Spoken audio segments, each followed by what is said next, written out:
How do you become an expert in a field that you have never had training in? Is it a good idea to become your own health expert? Or are you troll bait just waiting to happen? This is the discussion today on Healthy Harmony. Welcome to Healthy Harmony, where we help you clarify and discuss health tactics to harmonize your life. I am your host and health coach, Jennifer Pickett, and today my guest is Holly Love. Holly is a mother and a wife. She's a business owner. She is an assistant to a worship leader. Her primary passion, though, is to help others get healthy. She considers herself a homegrown nutritionist due to circumstances and life situations. So let's get right into it. Holly, how are you today? Good morning. I'm great. Thanks for having me. Thank you so much for joining me today. I really appreciate it.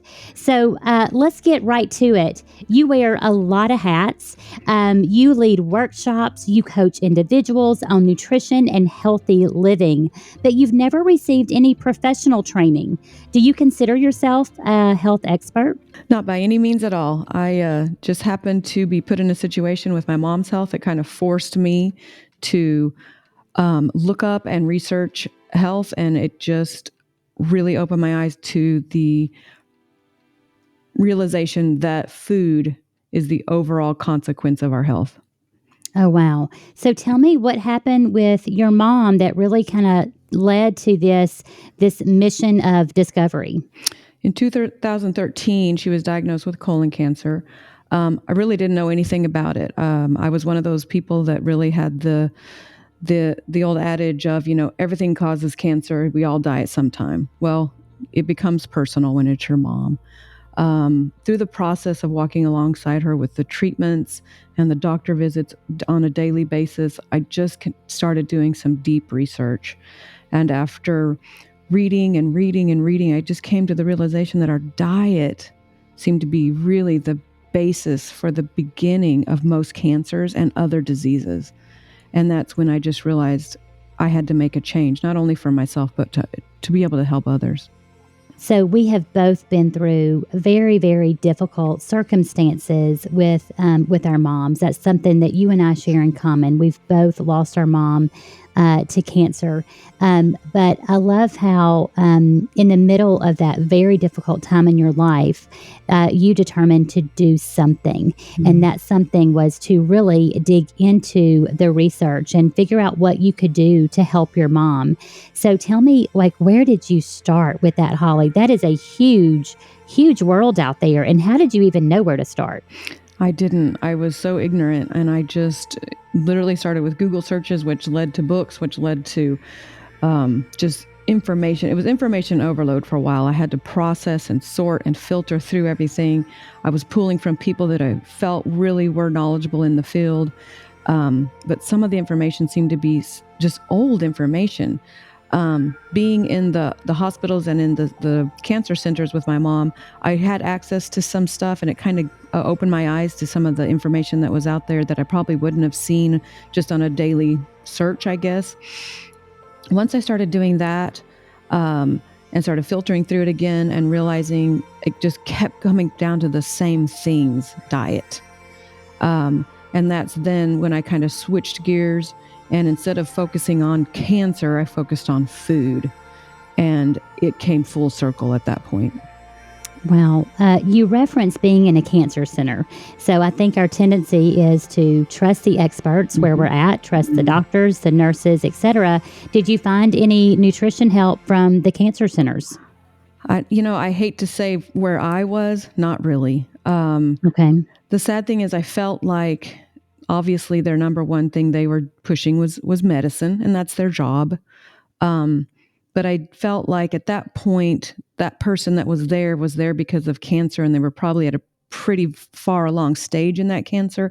So they're looking for possible treatment and or pain-free comfort at that point. I didn't have the forethought to research, about this because I hadn't been exposed to it. Had I had a healthier lifestyle, things would have been different, and I probably would have taken my mom down a different road, even for her treatment. But I just kept feeling like there's so much information that people aren't getting to combat what accelerates our body to cancer. We're not giving information to people before it becomes cancer or a long-term illness or other things. And that's where I was sad. I mean, I have 6 children. I have siblings, I have friends that I love as family members. And I kept thinking of all these people, and every single one of these people had been touched by cancer in some form or fashion. And I just kept thinking, why isn't this information more not only accessible, but truly doable? Why isn't it out there in a form where people can understand it and implement it on a daily basis? So that goes back again to diet. If we just start it, in our daily life and in our daily process, and crowd out the stuff that's bad for us and our habits that we've created from lack of information, and also just from that's how we were raised. That's always a good one. And start implementing this information and teaching our children this, that when they become adults, it's not even an issue. They won't struggle with obesity, inflammation, other diseases, which end up in the long run into cancer. Holly, I hear so clearly your passion behind this subject. So digging in just a little bit further, did you consider, you started to realize, okay, the important role that diet can play. So did you seek any help at the Cancer Center? Was there a dietitian or a nutritionist that was helpful, that gave any information? No, at the point that it really got to where I felt confident in it and confident with the information I had, my mom was kind of too far down the road, I hate to say. But what I realized is I can share this information with the rest of my family and my friends and anybody that would listen at that point. When you realize how amazing our diet can be and the huge impact it has on your health, and that God basically has provided everything we need to be healthy, we just have to choose wisely. We want to feel our best, we want to be strong, and we want to teach. So we need to teach our family to eat healthy in order to reap those benefits. We don't want to live in pain and discomfort. We don't want to live on medications that are creating more health problems in the long run. We don't want to mask our pain with medication. And nutrition truly is the prevention. And the best way to stay healthy is to be informed so that you can make smart choices about what you're eating and what you're feeding your family. And when we realize that we can use a diet and nutrition to better our health, we truly have a power. And we have to be willing to make those choices. And that at that point, it just was like, it was my aha moment. It was a switch that went off in my head. And I realized I can't have all this information in my head and in my heart and not share it. So I hear you. I hear you loud and clear that you really started to see that crucial link. So I'm curious, there's a lot of folks out there who say, does it make that big of a difference? I'm not sure. Or maybe the research doesn't support that. So how would you answer those people they're just skeptical? I guess I'd have to say the proof is in the pudding. You can be a skeptic. A lot of times being skeptical is also an excuse to not make that switch. We're lazy. As humans, we're lazy. We like the easy way. We love the quick meals, the prepackaged things that we can just throw in the oven, or the drive-thrus that make it quick and easy for us so we can get to the next activity because our schedules are so full. But when you do that day after day after day, and you realize it's not helping you, it's not fueling you at the best that it can, you have to be willing to make a change. And your diet has to be a lifestyle, and it has to be a lifestyle with real food for you to really be able to see and reap the benefits of that. And I don't know how to get people to understand that it truly starts at home.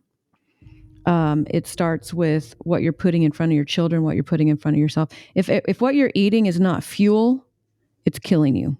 And that's really just a blunt way to say it. If you're not fueling your body to live at the best level that it can live, you're hurting yourself.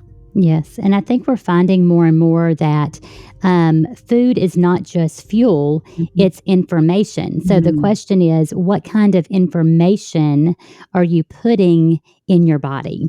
Um, and certainly you saw this in the most difficult of circumstances, but I think you've really hit on such an important fact. And that is being our own best advocate. I think sometimes we really just put a lot of trust into the healthcare system. So, have you seen any dangers of putting trust into the healthcare system? What would you do? What would you do differently, Holly? If you could do it all over again, what would you do differently? I think the number one thing I would do is just never eat processed food. I think that's the number one thing. I think as Americans, we're just so overloaded with that. But when it comes to information, it's really not as difficult as people make it is. It's just the fact that there's so many different forms of information. And that's where, when I was saying earlier, is I just kind of kept filtering through things. And every time I took a nugget from one thing and took a nugget from another thing, they really were almost the same information. They were just worded different. Yeah. And when you said no processed foods, that's such a big statement. And I hear where you're coming from, but for crazy busy schedules, for the sake of convenience, how do you avoid processed foods? Do you really feel like it's that dangerous? Yes. And the easiest way to avoid processed food is to cook at home. It really is. Okay. When you cook at home, you literally know everything you're putting in your mouth, as long as you're willing to not go to the store and buy things that are pre-made, pre-packaged seasoning mixes and sauces and all those things. That's processed food. That's stuff that's already been processed for you. It's so full of cheap fillers and things like that create inflammation and a situation of unhealth. When you cook at home, you literally know your chicken is your chicken, your spinach is your spinach, and it's as easy as when you're cooking at home, you can also start adding things to that you maybe wouldn't get when you're buying prepackaged things.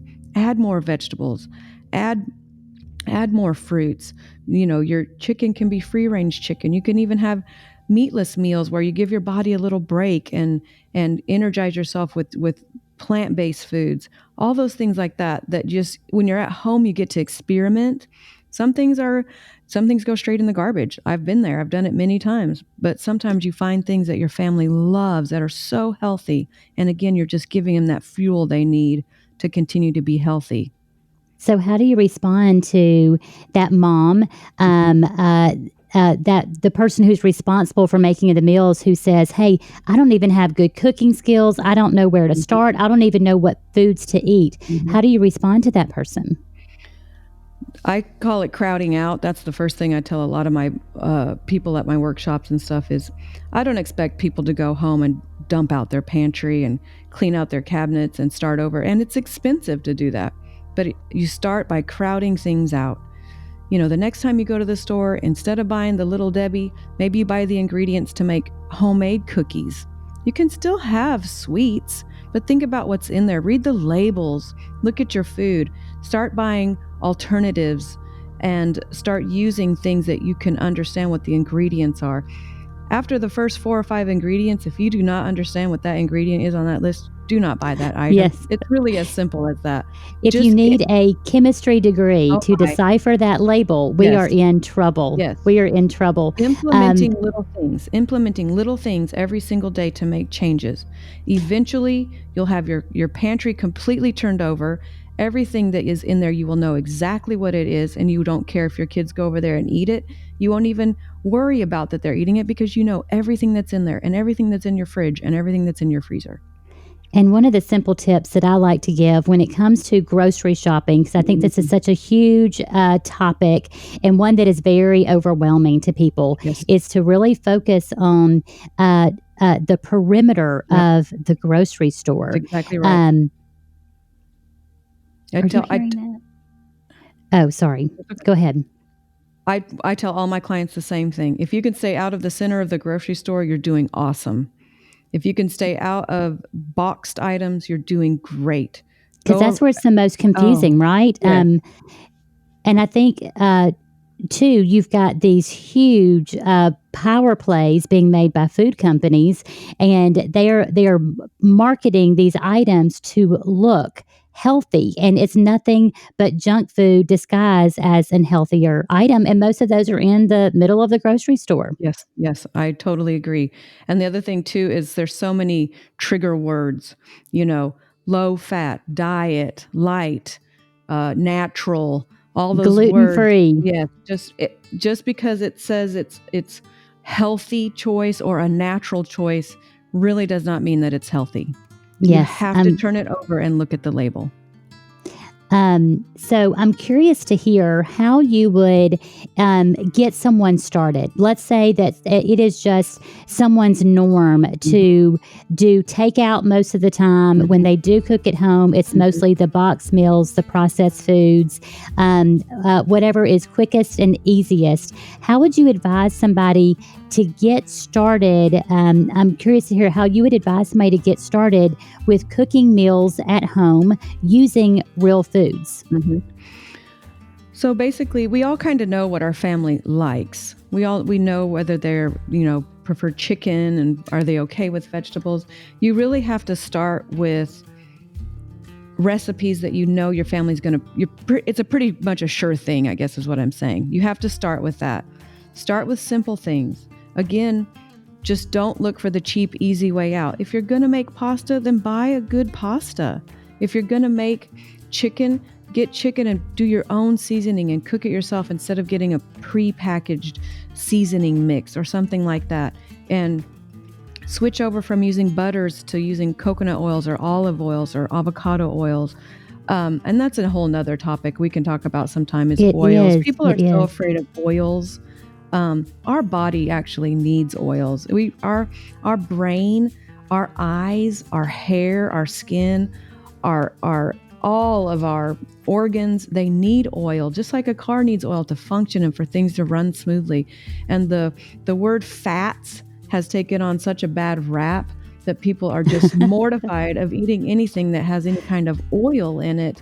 And especially our children, their brain and their eyes and all these things that are developing, they need oil. They need oils from nuts and avocados and olive oil, things like that. So if we can learn how to incorporate that into our meals, it's such a huge advantage. It is. Do you think we're coming from a period of time where we've been very, very fat phobic and we've been obsessed with avoiding fats, all fats? Absolutely. I mean, I literally see it every time I have a class, And why do you think that is, Holly? It's that fear of being fat. It's the word fat. We've ruined the word fat. I think you hit on it right there. We've ruined that word fat. So we just associate fat. Yes. Okay. That's another hot topic. So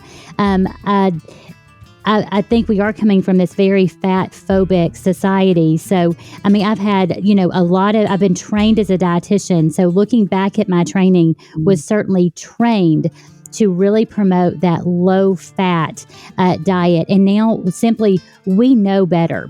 And we know that our body desperately needs those healthy fats. So speaking of being trained as a dietitian, one of the reasons, Holly, that I hesitate to even use that word, because it has the word diet in it. So, so let's talk about that. What's your favorite diet? Like, give it to me. I know you get asked this question a lot. So what's your favorite one? That's a real trigger point for me. I get so overwhelmed with how many people are so stuck on picking a diet to follow. The paleo diet and the keto diet and the Mediterranean diet. People come up to me all the time and they're like, I need to get on a diet. Which one would you recommend? And I literally just kind of cringe and pull away because I know I'm getting ready to overload them, because I'm so desperate for them not to follow a diet, but to follow a healthy lifestyle and to just eat real food. And that if you follow a healthy lifestyle, a healthy diet, you won't have to worry so much about weight management. It will happen naturally.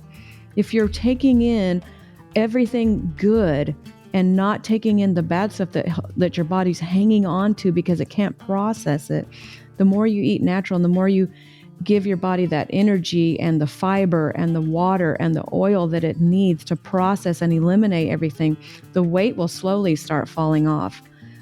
27 years ago, I gave up dairy. I was a nursing mom at the time. I realized that when I would eat dairy, I would have a fussy baby. So I stopped eating dairy for about 9 months, thinking I'll slowly implement it back into my life. When I did, I realized I didn't feel as good. And I realized it was affecting things for me, but I didn't know it at the time. Sometimes things that we've been told our whole life are good for us might not be good for us. If people have to be willing to open their mind to that so that they can receive that information, and sometimes stopping something for a season, giving your body a break, and then reintroducing it, it will be very eye-opening as to whether that's something you need to continue with. As humans, so you introduced an interesting concept. Do you believe that everybody should go dairy-free? That's a hard one to answer. Deep down, I want to say yes. We've been so brainwashed into thinking, got milk and that we need to have calcium. Technically, the calcium that our body needs in order to have strong bones actually comes from a very healthy plant-based diet.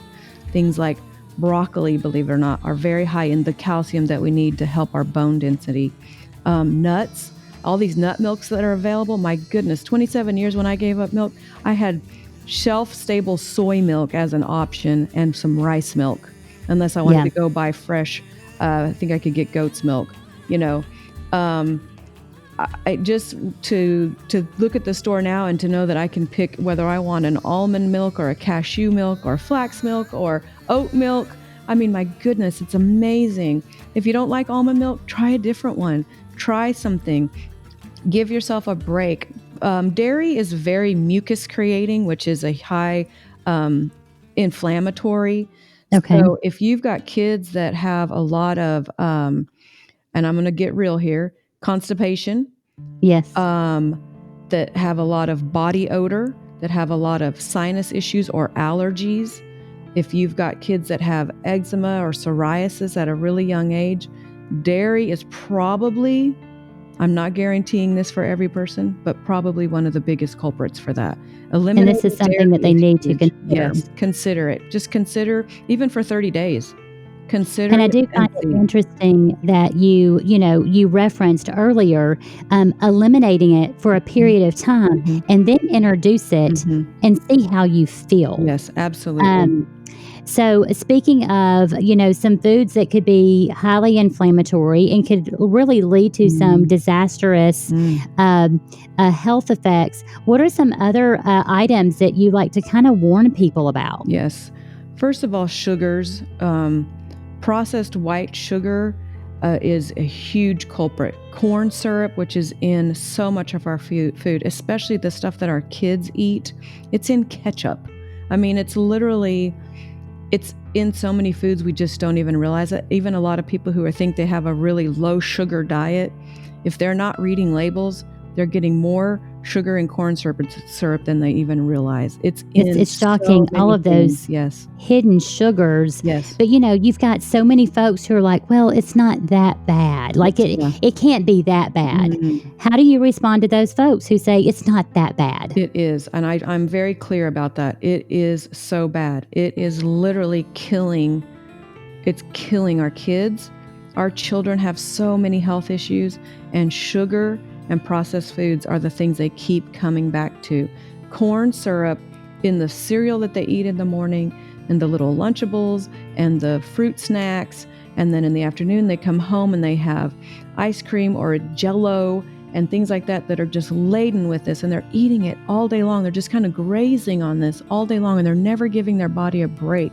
And the inflammation it starts to make in their little bodies as they grow, it's just going to create more issues all the way into adulthood. it's just so prevalent in our society. It's everywhere we turned, and you certainly referenced just the hidden sugars. So does this mean that someone has to completely avoid sugar at all costs at all times? No, for me, I actually own a baking business and I make a lot of desserts. What I've realized is there's a lot of sugar alternatives out there.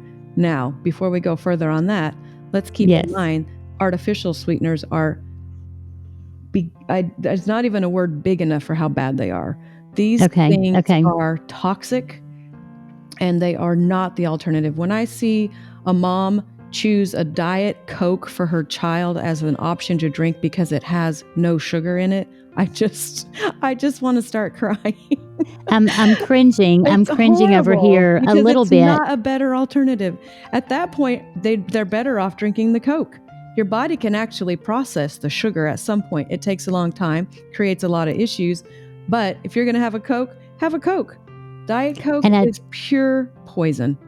And I think this really plays into that diet mentality because the diet soda that has that word diet on it, it falsely leads you to believe, hey, it's healthier for you. This is a better option than a regular soda. And that is simply not the case. I find it interesting that the way the body responds to artificial sweeteners is from a blood sugar standpoint, the insulin that's released from the pancreas, the body responds exactly the same, whether it's sugar or artificial sweeteners. And I think we've been kind of sold this raw bill of goods, and we've kind of lulled ourselves into thinking that, hey, it's a better option. It has the word diet on it.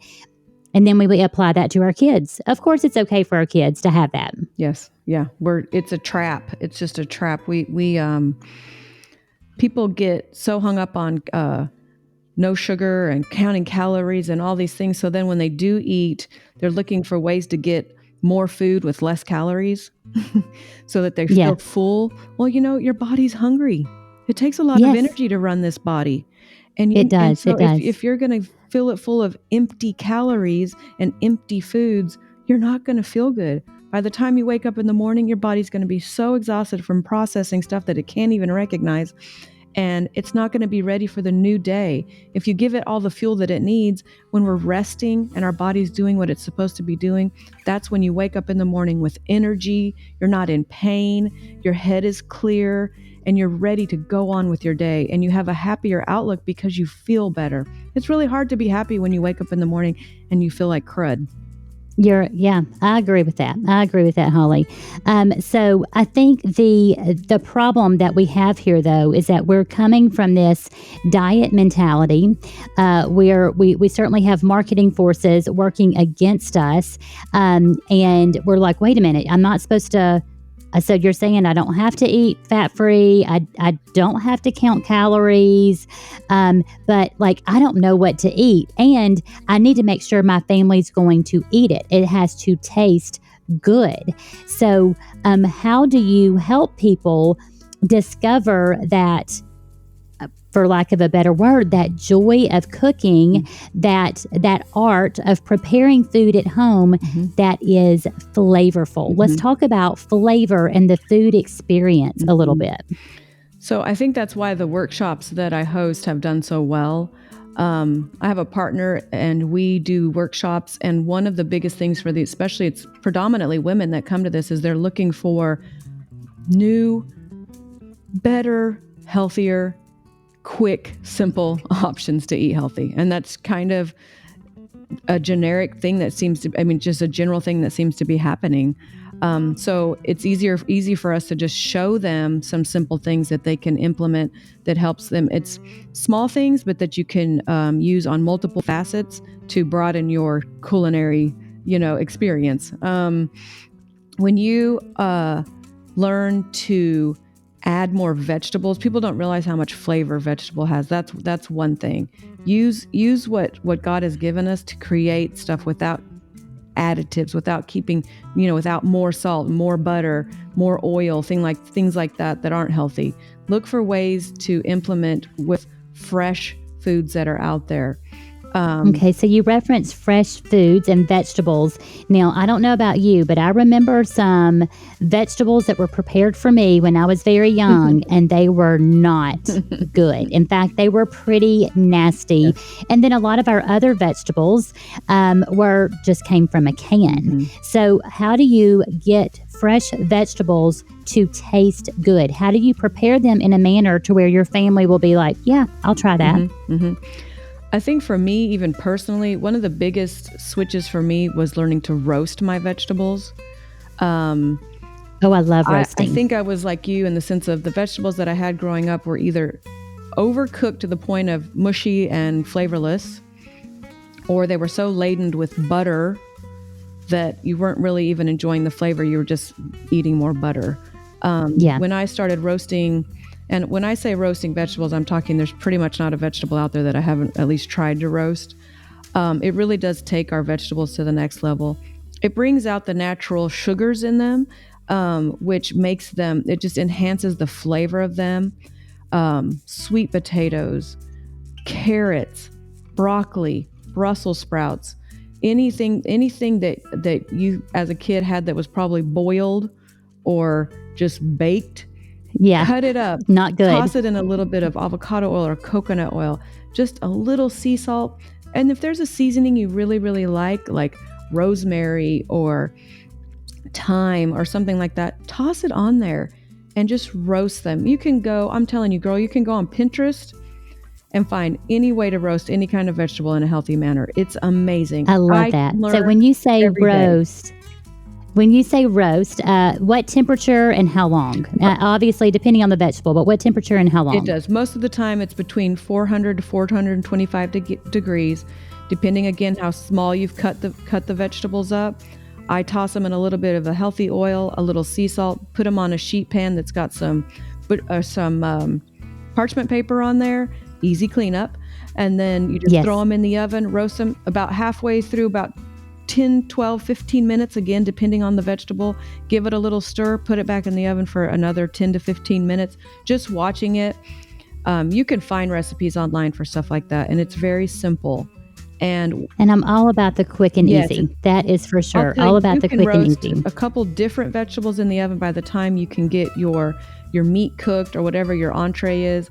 Pull those out. The kids will eat them. They're like candy. It's just amazing. I find that roasting really brings out those natural flavors, and it's kind of surprising because when we did grow up in this age of boiling some vegetables or making them so overloaded by frying them. Clearly, I grew up in the Deep South by frying those vegetables or slathering them in butter. We don't really get to truly taste those good flavors from the vegetables. So you and I have talked before. We like to set out some delicious grazing boards with some meats and cheeses and vegetables and hummus, etc. And it has led to some great discussions about our approach to food. So we live in this crazy busy world, and we're so stressed, and we are so very busy, and our schedules are so packed that when we eat, we are just kind of shoving it in and continuing on our way. How has your approach to food changed with all that you've learned? How has your approach to food changed? First of all, I feel like food is such a big part of our community time, our fellowship. When we can sit down and enjoy something that we know is healthy with people that we love, there is something that happens that is so comforting. And when you know that your kids are sitting around the table with you enjoying a meal that you know every single bite they're taking, you know every single ingredient, and you know every single ingredient is going to help them lead a healthy lifestyle, you feel so good as a mom or as a friend or whoever that you're feeding. So when you take food and implement it into your lifestyle and you choose a healthier option for everything, it becomes a habit. Just like the habits that we have when we were unhealthy, we're just going to learn new habits to be healthy. And it's not going to happen overnight, and people need to realize that. Again, I think that's a great point. Just kind of reminding folks, it's more of a continuum. We are It's not, exposed every single day to, as I like to say, verbal health vomit. Everywhere we turn, we are exposed to more information of things we should do, things we shouldn't do, and it gets overwhelming, and therefore we just go back to our easy habits because it's easy. well, we get overwhelmed, right? We get overwhelmed with this verbal health vomit, and we shut down. Yes.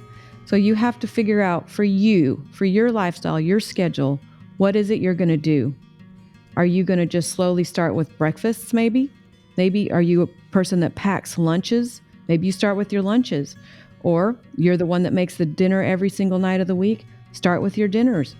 One good thing is if you make a healthy dinner and you make a little extra, you're going to have a little bit of leftovers for that healthier lunch or a healthier snack for somebody that comes home and needs something to eat.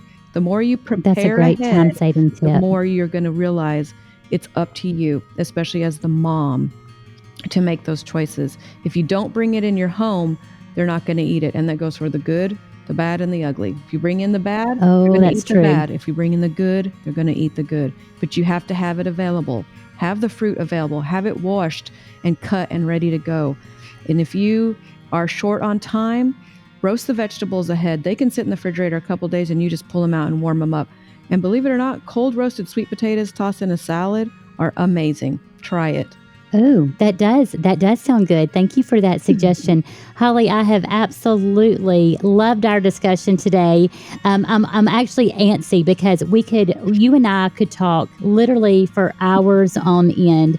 So I just want to thank you. And guys, I want to encourage you with something else. Holly is a new friend of mine. And we have a lot of mutual friends, and she's one of these folks that the more I saw her, the more I was like, I really want to be her friend. So I think I sent her kind of a cheesy message and said, hey, we need to get together. And so there is something about being around positive people and being around people that are supportive and caring. And so I want to encourage you, if you have somebody in your life and you're like, you know what, I think we should be friends, I want to encourage you to go for it and just say, hey, I would love for us to be friends because of that, we have this beautiful friendship now, which I'm so deeply grateful for. And we're able to encourage each other on our health journey. So guys, I hope you've gotten a lot of encouragement and empowerment from Holly today. Now, Holly, I know everybody is wondering how they can find you. How can they get in touch with you and find out more about what you're doing? Great. You can find me on Instagram at nothingbutLove_Texas. And you can find me on Facebook at Nothing But Love. And my personal page is Holly Fletcher Love. If you give me a shout out, I'll definitely get back to you. Fantastic. Holly, I love your passion for others and your passion for health. So thank you so much for joining us.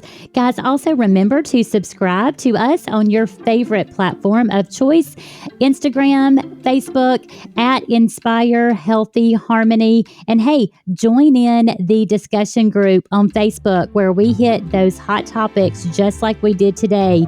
Is sugar that bad for you? Do I really have to stick to real foods? I don't even know what to eat. Where do I start? And how bad are diets? All of those hot topics, guess what? We unpack those on the discussion group. So check us out there and check us out at inspirehealthyharmony.com. So I hope you enjoyed today. Until we meet again, bye y'all.